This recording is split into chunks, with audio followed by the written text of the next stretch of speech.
Dreams TV हेरिराख्नु भएको छ र ड्रिम्स टिभीमा तपाईँको प्रश्न छ, सपनामा तास खेलेको देख्दाखेरि के कस्तो सङ्केत हुन्छ र यस्तो सपनाले तपाईँलाई के कस्तो प्रभाव चाहिँ पार्ने हुन्छ? यदि तपाईँले सपनामा तास खेलिराखेको अवस्थामा देख्नुहुन्छ भने त्यस्तो अवस्थामा यो स्वप्न प्रेममा सफलता मिल्ने सङ्केत हुन्छ।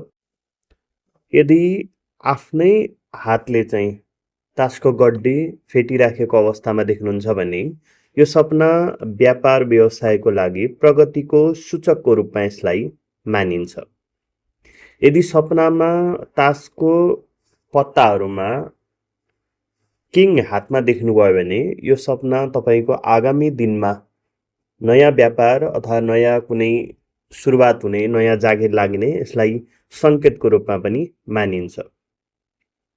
सपनामा तास देख्नु भनेको चाहिँ तपाईँको तास मात्रै देख्नु, खेलेको होइन कि तास मात्रै देख्नु भनेको चाहिँ कसैसँग, छिमेकीसँग झगडा हुने सङ्केतको रूपमा पनि यसलाई मानिन्छ।